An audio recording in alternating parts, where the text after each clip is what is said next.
Welcome to G mathematics classes. आपका स्वागत है। ये क्वेश्चन है, डिफरेंशियल इक्वेशन का क्वेश्चन है। इसे आज हम हल करेंगे, इसका सॉल्यूशन करेंगे। देखो सॉल्यूशन करेंगे तो हम यहाँ सहायक समीकरण का उपयोग करेंगे। तो हम यहाँ लिखेंगे सहायक समीकरण सहायक समीकरण का उपयोग करेंगे। तो सहायक समीकरण में क्या करते हैं, जहाँ जहाँ डी की पद है वहाँ एम ले लेते हैं, इसके इक्वल टू 0 ले लेते हैं, इसे सहायक समीकरण के रूप में लेते हैं। देखिए मैं लिख कर दिखाता हूँ।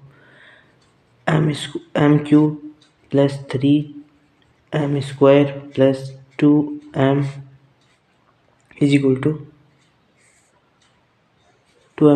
0। ये होती है सहायक समीकरण। अब हम इसमें क्या कर सकते हैं, इस पूरी समीकरण में सहायक समीकरण है, m यहाँ मूलों के रूप में होते हैं। इसमें हम m का मान ज्ञात करना है, मूलों का मान ज्ञात करना। तो अब हम इसका मान ज्ञात करने के लिए क्या करेंगे, इस पूरी समीकरण में m कॉमन ले लेंगे। तो m कॉमन लेंगे तो हमारे पास बच जाएगा m² प्लस 3m प्लस 2।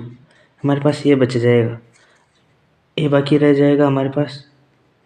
अब हम इसे और सॉल्यूशन करेंगे तो हमारे पास m तो है जैसे जैसा है, इसका करेंगे तो हम इसे इस प्रकार लिख सकते हैं m², ठीक है, plus m plus 2m plus 2 is equal to 0। हम इसे इस प्रकार लिख सकते हैं। देखिए इसे हम मैंने तोड़ दिया m प्लस 2m में, तो योग किया तो 3m आया। फिर हम m है जो हमारे पास बाहर m है उसे है जैसे जैसे रख दिया हमने। अब हम क्या करेंगे, इसमें m कॉमन ले लेंगे। तो m कॉमन लिया तो हमारे पास क्या बचा, m प्लस 1। इसमें हमने 2 कॉमन ले लिया तो हमारे पास बचा m प्लस 1। अब हम क्या करेंगे, इक्वल टू 0। अब इसमें हमारे m प्लस 1 कॉमन आ रहा है तो हम इसे इस प्रकार लिख देंगे, m बाहर है जो m प्लस 1 कॉमन आया तो ब्रैकेट में बच गया m प्लस 2 और m plus 1 is equal to 0। अब हमारे पास जो ये समीकरण आई है, इस समीकरण को सहायक समीकरण के इससे हम क्या करेंगे, m के मान ज्ञात करेंगे। तो m का मान हमारे पास क्या क्या आएगा, देखिए m का मान हमारे पास आएगा, एक तो आएगा m is equal to -1, m is equal to -2 और m इज इक्वल टू 0, ठीक है। यही तो मान आएंगे हमारे पास m के, ठीक है, हमारे पास m के ये मान आएंगे। अब हम इसे ओरल करेंगे, इसके लिए हम CF का मान ज्ञात करेंगे। CF का मान ज्ञात करने के लिए पहले हम m के मान को CF के समीकरण में लिखेंगे। जो CF की समीकरण निम्न प्रकार है, देखिए हम इस प्रकार CF का मान ज्ञात करेंगे। CF समीकरण हम इस प्रकार लिखेंगे, C1 e की पावर 0, ये इसे m1 दे दिया, इसे m2 दे दिया, इसे m3 दे दिया। हमने पहले 0 वाला ले लिया, सबसे छोटा पद है, फिर ये ले लिया, फिर ये ले लिया, तो 0x, ठीक है, C1 0x प्लस C2। अब हमने ये माइनस वाला ले लिया तो e की पावर -1 से मल्टीप्लाई होगा तो x minus x plus C3। ये तीनों भिन्न भिन्न है, इसीलिए इसमें इस प्रकार आएंगे। अगर ये सेम होते तो हम यहाँ C1 प्लस C2 x लिखते, यहाँ अलग अलग है इसलिए अलग अलग प्रकार होंगे, ठीक है। अब e की पावर यहाँ पर -2 है तो -2x लिख दिया, ठीक है। ये हमारे पास क्या हो गया, CF का मान प्राप्त हो गया। अब इसे और हल कर लेंगे हम, CF इज इक्वल टू हमारे पास क्या आ जाएगा, C1, इसका मान किसी की पावर की 0 हो उसका मान 1 होता है, तो C1 प्लस C2 e की power -x plus C3 e की पावर -2x, ये हमारे पास प्राप्त हो गया। अब इसे हम समीकरण 1 दे देंगे। अब हम क्या करेंगे, हमारे पास CF का मान प्राप्त हो गया, हम PI का मान ज्ञात करेंगे। तो PI का मान ज्ञात करने के लिए सूत्र होता है 1/f du, f d dot, जो हमें यहाँ दिया होता है इक्वल टू में, जो हमें दिया होता है वही यहाँ डॉट में आता है। तो हमें यहाँ x² दिया हुआ है तो हमारे डॉट में x² आएगा, ठीक है। अब हम इसे हल करेंगे, तो हल करेंगे, हमने पीछे नॉर्मल क्वेश्चन जो हल किए थे इस प्रकार से नहीं होगा, क्योंकि इसमें ना तो हमारे पास e की पावर x है, ना ही हमारे पास tan साइन और कोई फलन है। इसलिए हम इसे x² है तो हम इसे डिफरेंट प्रकार से हल करेंगे। तो किस प्रकार हल करेंगे, देखिए इसे हल करने के लिए हम यहाँ लिख देंगे 1/, जो हमारे पास समीकरण है वो लिख देंगे हम। अब समीकरण किस प्रकार लिखेंगे हम, जो हमारे पास m वाली समीकरण आई है, ये इसे हम d के पदों में रख देंगे, ये रही, इसे d के पदों में रख देंगे। यहाँ जहाँ जहाँ m है वहाँ d रख देंगे। तो यहाँ d रख दिया, d प्लस 1 और डी +2 इस प्रकार हमारे पास आ गई। ठीक है, डॉट में हमारे पास एक्स स्क्वायर है जैसा जैसा, डॉट में एक्स स्क्वायर है जैसा जैसा है। अब हम इसे और हल करेंगे तो हम इसमें क्या करेंगे, P I is equal to, अब हम इसमें क्या करेंगे 1/, जो हमारे पास है डी तो है जैसा जैसा रह जाएगा। अब हम इसमें इस प्रकार इसे हल करेंगे, देखिए जो हमारे पास डी और डी को तो हम जैसा जैसा है वैसा छोड़ देंगे। ठीक है, अब हम हल करेंगे, देखिए और ये लिख देंगे D+1। ठीक है, और यहाँ लिख देंगे। अब हम इसमें क्या करेंगे, देखिए हमारे पास 2 है, हम इसमें हमारे पास ये 2 दिया हुआ है तो हम इसे 1 में कन्वर्ट कर लेंगे। हम इसे क्या करेंगे 1D भी लिख सकते हैं, 1+D, बात तो वही है। तो हम इसे 1 में कन्वर्ट करेंगे तो हम यहाँ इस प्रकार लिख देंगे 1+D/2। हमने क्या किया, इस समीकरण को 1/2 से गुणा करा दिया। ठीक है, मल्टीप्लाई करा दिया ऊपर नीचे, तो यहाँ बाहर भी 2 से मल्टीप्लाई हो जाएगा, अंदर भी कराया तो बाहर से भी 2 से मल्टीप्लाई हो जाएगा। ठीक है, हमने क्या किया ऊपर नीचे इस यहाँ पर 2/2 का मल्टीप्लाई करा दिया। ठीक है, डॉट में हमारे पास ई की एक्स स्क्वायर है जो जैसा जैसा है। ठीक है, अब हम इसे और हल करेंगे तो हमारे पास आ जाएगा 1/। अब हम क्या करेंगे, इसको और इसको ऊपर ले जाएंगे तो हम इनसे इन्वर्स में ले लेंगे, तो हम इसे लिख देंगे 1/2D। इसको ऊपर ले जाएंगे तो डॉट हमारे पास क्या आ जाएगा 1+D की इन्वर्स। ठीक है, इस प्रकार लिख सकते हैं, इसे लिख सकते हैं 1+D/2 की इन्वर्स, इसे इन्वर्स के रूप में लिख दिया। डॉट हमारे पास एक्स स्क्वायर जैसा है जैसा वैसा रख दिया हमने। अब हम इसे और हल करेंगे तो अब हम इसे द्विपद प्रमेय से हल करेंगे। द्विपद प्रमेय से हल करेंगे तो द्विपद प्रमेय के अनुसार हल किया जाता है, देखिए ये होता है द्विपद प्रमेय। इसे हम हल करेंगे, देखिए 1+x हमारे पास क्या दी हुई, हमारे पास दी हुई हो जैसे -1 दी हुई है, तो हम इसे इस प्रकार हल कर देते हैं, देखिए 1 - x। ठीक है, इसे आगे आगे चलता जाता है तो फिर हम लिख देते हैं +x², फिर लिख दें, फिर वापस आ जाएगा हमारे पास माइनस का। फिर ऐसे ऐसे पद चलते जाते हैं, हम यहाँ n तक प्राप्त कर सकते हैं इस प्रकार। यही मेथड हम सेम इन डी वाले में फॉलो करेंगे और डी वालों में रख देंगे। तो डी वालों में हम ये द्विपद प्रमेय के अनुसार करेंगे तो हमारे पास क्या आ जाएगा, P I is equal to आ जाएगा, हमारे पास P I is equal to आ जाएगा 1/2D हमारे पास है जैसे जैसा है। इसे हम हल करेंगे तो हमारे पास आ जाएगा 1 - D। ठीक है, +D²। ठीक है, हमारे पास ये आ गया।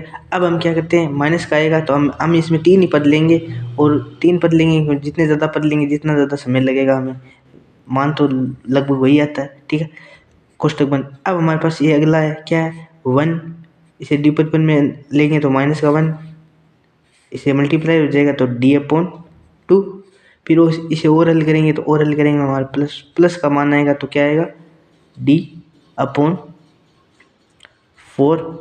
D की स्क्वायर हो जाएगी, 2 की स्क्वायर हो जाएगी, माइनस का अगला पद माइनस का आएगा। इस प्रकार हमारे पास इसे खोल लेंगे तो इस प्रकार खोल लेंगे हम द्विपद प्रमेय के अनुसार। हमने इसे इस सूत्र से खोल लिया। इस सूत्र से खोलने के बाद अब हम क्या करेंगे, इसको इससे मल्टीप्लाई कराएंगे, इसको बारी बारी मल्टीप्लाई कराएंगे तो हमारे पास क्या आ जाएगा, देखिए 1/2D। अब हम मल्टीप्लाई करेंगे, इसको 1 से 1 को मल्टीप्लाई कराया 1 आ गया, 2 से अब 1 को 1 से करा दिया, 1 को D से कराया -D आ गया, 1 को D² से कराया D² आ गया। ठीक है, ये आ गया। फिर हम इसको मल्टीप्लाई कराएंगे इससे तो हमारे पास क्या आ जाएगा माइनस का D।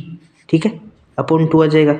इससे कराएंगे तो हमारे पास आ जाएगा माइनस माइनस प्लस हो जाएगा, यहाँ इस माइनस से इस माइनस को -D से मल्टीप्लाई करेंगे तो प्लस D²/2 आ जाएगा हमारे पास। इसको ठीक है, इसको इससे कराएंगे तो हमारे पास क्या आ जाएगा माइनस का D³/2 आ जाएगा। ठीक है, अब ये बचा तीसरा पद, इसको कराएंगे तो इसको इससे कराएंगे तो यहाँ पर आ जाएगा हमारे पास प्लस का D²/4। अब इसको इससे कराएंगे तो हमारे पास क्या आ जाएगा माइनस का D³ क्या आ जाएगा 4। इसको कराएंगे तो इससे तो हमारे पास आ जाएगा प्लस का D4 क्या आ जाएगा 4। ये हमारे पास हमने इस समीकरण को इससे मल्टीप्लाई कराया तो हमारे पास ये मान आ गया, ये आगे आगे आते जाएंगे। ठीक है, ये मान आ गया। अब हम क्या करेंगे, इसमें हम हम यहाँ सिर्फ डी और डी स्क्वायर तक के ही मान लेंगे, क्योंकि इससे अधिक नहीं लेंगे, इससे अधिक लेंगे तो ये जटिल हो जाएगा क्वेश्चन। इसीलिए हम डी और डी स्क्वायर तक के मान लेते हैं। आप याद रखना इस बात को, डी और डी स्क्वायर तक के ही मान लेंगे। तो हम डी और डी स्क्वायर तक के मान लेंगे तो हम डी और डी स्क्वायर वाले मान जोड़ लेंगे और बाकी मान को डैश डैश से करके दर्शा देंगे। तो हम इस प्रकार दर्शाएंगे, देखो 2d 1 है हमारे पास, ठीक है, माइनस, अब d है ये माइनस डी और ये माइनस d/2, तो आधा और एक मिलकर 3/2 हो गया, 3/2 डी हो गया हमारे पास, ठीक। अब आगे चलते हैं हम, अब हम डी और डी स्क्वायर सिर्फ दो ही मान लेंगे। अब डी स्क्वायर वाले देखते हैं, ये डी स्क्वायर का है, ये डी स्क्वायर का, और देखते हैं इसमें डी स्क्वायर क्या है, ये मान डी स्क्वायर का। अब हम जोड़ेंगे, देखिए डी स्क्वायर का डी स्क्वायर, इसको जोड़ेंगे। अब देखिए हम लिख लेते हैं, जोड़ लेते हैं, देखिए प्लस हमारे पास क्या है डी स्क्वायर, ठीक है, plus D square by 2 plus D square by 4। अब हम इसमें इसे जोड़ कर दिखाता हूँ आपको। तो हम यहाँ रफली ले लेते हैं, तो हम इसमें कॉमन लेंगे तो 4 हमारे पास कॉमन आ जाएगा। डी को उस 4 से कॉमन इससे मल्टीप्लाई करेंगे तो क्या आ जाएगा 4d स्क्वायर। इससे मल्टीप्लाई करेंगे 2r कट जाएगा और 2d स्क्वायर आ जाएगा प्लस, ठीक है। इसे मल्टीप्लाई प्लस का प्लस है जैसा जैसा रह जाएगा, तो डी का डी स्क्वायर का डी स्क्वायर आ जाएगा। तो इन सब को ऐड करेंगे तो हमारे पास क्या आ जाएगा 1/2d 1 माइनस 3 ये एन तक चलता जाएगा ऐसे, डी प्लस इन सब को जोड़ा तो हमारे पास आया 7/4, ठीक है, डी ये हमारे पास आ गया। अब हम ये हमारे पास आ गया, आगे इसे मान चलता जाएगा, ठीक है। अब हमने इतने मान प्राप्त कर लिए। अब हम क्या करेंगे, इससे मल्टीप्लाई क्या था हमारे पास, एक्स स्क्वायर से मल्टीप्लाई था, ठीक है, ये हमें पता है, इसे एक्स स्क्वायर मल्टीप्लाई था। अब हम इसमें क्या करेंगे, इस 2d का भाग दे देंगे। हम इसमें 2d का भाग देंगे, देखिए अब हम इसे हल करेंगे। अब आगे हल करें तो हमारे पास 1/2d है। अब इस मान को पहले क्या है, ये इसे गुणा में, तो इस एक्स स्क्वायर को इससे पहले इससे मल्टीप्लाई करेंगे, फिर इससे मल्टीप्लाई करेंगे, फिर इससे मल्टीप्लाई करेंगे, सबसे मल्टीप्लाई करेंगे तो हमारे पास इससे मल्टीप्लाई, देखिए हम 1/2 है जैसा जैसा रख दिया एक बार। अब हमने इसको इससे मल्टीप्लाई कराया तो एक्स स्क्वायर आ गया, 1 से मल्टीप्लाई कराया तो अब इससे मल्टीप्लाई करेंगे -3/2 तो बाहर ही रह जाएगा। इस डी का मतलब क्या होता है कि डी एक्स से मल्टीप्लाई है, तो इसका मतलब क्या होगा, d/dx एक्स स्क्वायर, इसका मतलब ये होता है। हम इसे d को इस प्रकार रखते हैं, d/dx एक्स स्क्वायर, इस रूप में इसे रखा हुआ है। तो इसका मतलब क्या है कि एक्स डी, अगर डी इसके गुणा में है तो इसका मतलब क्या है कि डी एक्स स्क्वायर है, तो इसका मतलब है एक्स स्क्वायर का अवकलन। तो एक्स स्क्वायर का अवकलन हमारे पास क्या हो जाएगा, सीधा मैं एक्स स्क्वायर का अवकलन कर रहा हूँ, तो एक्स स्क्वायर का अवकलन कर नहीं रहा हूँ, ठीक है, आपको समझा देता हूँ। डी एक्स यहाँ लिख देंगे एक्स स्क्वायर, ठीक है, प्लस अब यहाँ लिख दिया हमने 7/4। अब यहाँ मैंने क्या लिख दिया, d/, ठीक है, यहाँ डी स्क्वायर है, sorry, D square upon x square dot x square, ठीक है, ये बन। अब हम इसे हल करेंगे, देखो हल करेंगे तो हमारे पास सीधा सीधा बात पता है हमें किसका मान क्या आएगा। देखिए मैं आपको हल करके बताता हूँ, इसे हल करेंगे 1/2d है जैसे जैसा आ जाएगा, एक्स स्क्वायर का है जैसे जैसा है। अब इसका अवकलन करेंगे तो हमारे पास क्या आ जाएगा 3, अवकलन करेंगे तो 2 गुणा में आ जाएगा, ठीक है, तो हमारे पास आएगा 3/2x, ठीक है, ये आएगा अवकलन करेंगे तो, ठीक है, गुणा में हमारे पास 2 और आ जाएगा, तो इस 2 से ये 2 कैंसिल हो जाएगा, ठीक है, प्लस अब हम इसका 7/4 है जैसे जैसे छोड़ दिया।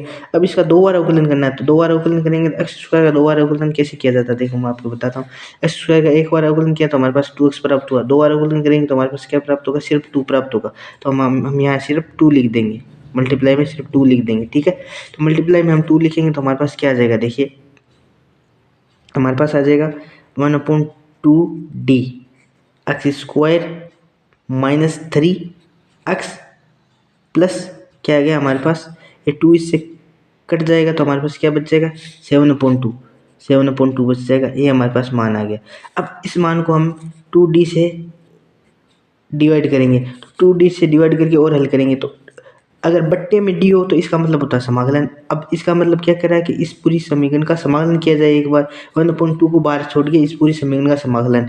d 1 गुणा में d हो तो उसका अर्थ होता है अवकलन, अगर बट्टे में d हो तो उसका अर्थ होता है समाकलन। तो हम टू को तो बाहर छोड़ देंगे और इस पूरी समीकरण का समाकलन कर देंगे। तो समाकलन करेंगे तो हमारे पास आ जाएगा x cube upon 3, x square का समाकलन यही होता है, माइनस 3x का समाकलन करेंगे तो हमारे पास आ जाएगा 3/2x, ठीक है। इसका समाकलन करेंगे तो हमारे पास 7/2x, इस प्रकार हमारे पास आ जाएगा, ठीक है। सॉरी, यहाँ एक्स स्क्वायर अपॉन 2 आ जाएगा, तो यहाँ 4 आ जाएगा, ठीक है। हमारे पास x है, x का समाकलन किया तो एक्स स्क्वायर अपॉन 2 आएगा, तो हमारा 2 ऑलरेडी था, 2 से मल्टीप्लाई करके 4 आ गया, हमारे पास ये मान आ गया। अब हम इसे और हल करेंगे तो हमारे पास क्या आ जाएगा, देखिए। इसे हम और हल करने के लिए हम इसे क्या ले लेंगे, इसमें से कॉमन ले लेंगे। तो कॉमन लेने पर हमारे पास क्या आएगा, देखिए। इसमें 4 है, इसमें 2 है, इसमें 3 है। अब हम इसमें क्या कॉमन ले सकते हैं, देखिए। अब हम इसमें कॉमन लेते हैं, हम देखो क्या कॉमन लेंगे। हम इसे कॉमन लेने से पहले इस 1/2 को इस पूरी इक्वेशन से मल्टीप्लाई करा देते हैं, फिर हम कॉमन ले लेंगे। तो हमारे पास क्या आ जाएगा, एक्स क्यूब अपॉन, यहाँ इससे मल्टीप्लाई होगा तो 6 आ जाएगा, ठीक है। इससे मल्टीप्लाई करेंगे 3/2 से मल्टीप्लाई करेंगे तो 8 आ जाएगा, एक्स स्क्वायर है जैसा जैसा रह जाएगा, प्लस इससे मल्टीप्लाई करेंगे तो 1/7/4 एक्स आ जाएगा। इस प्रकार हमारे पास आ जाएगा। अब हम इसमें से कॉमन लेंगे, तो कॉमन लेंगे तो हम क्या लेंगे, इसमें से कॉमन आएगा हमारे पास 12, तो 12 कॉमन आएगा तो हमारे पास इस प्रकार आ जाएगा, देखिए। हम इसमें कॉमन लेके इसे हल करेंगे तो हमारे पास फिर ये मान आ जाएगा पी बराबर, आप हल करके देख लेना, 12 कॉमन आएगा, आपको लेस से लेना है, फिर इसे हल करना है। इसे डिवाइड करके इसे मल्टीप्लाई करके आप हल करेंगे तो हमारे पास ये समीकरण आ जाएगी, देखिए। 1/12 2x cube minus 9x square plus 21x, हमारे पास ये समीकरण आ जाएगी। ये आप हल करके देख लेना, हमारे पास ये समीकरण आ जाएगी। मल्टीप्लाई करेंगे तो हमारे पास ये आएगी। ये हमारे पास पी का मान आ गया। अब हम क्या करेंगे, पी का मान हमें प्राप्त हो चुका है, तो अब हम व्यापक समीकरण, व्यापक हल प्राप्त करेंगे। तो व्यापक हल क्या होता है, व्यापक हल प्राप्त करने के लिए y इक्वल टू होता है हमारे पास CF प्लस PI, ये हमारे पास व्यापक हल होता है। अब हम इसे यहाँ इधर लिख देते हैं, y इक्वल टू हमारे पास CF इस PI आएगा, तो हमें इसे मैं यहाँ लिख रहा हूँ, ठीक है। y पहले CF का मान रख लेते हैं हम, CF का मान हमारे पास ये आया हुआ है, देखिए।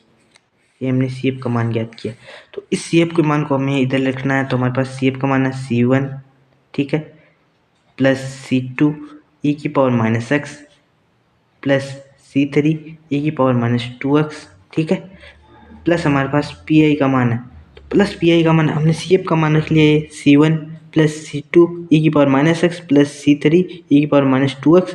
अब हम PI का मान लिखेंगे, तो PI का मान हमारे पास ये रहा। तो PI का मान है 1/12 कोष्टक 2x cube minus 9x square plus 21x, ये हमारे पास मान हमने PI CF और PI का मान रख दिया। ये हमारे पास आंसर हो जाएगा, ये इसका व्यापक होगा, यही आंसर हो जाएगा। और अभी तक आपने मेरा यूट्यूब चैनल सब्सक्राइब नहीं किया तो सब्सक्राइब कर लें, बेल आइकन को प्रेस कर लें और लाइक करना मत भूलें।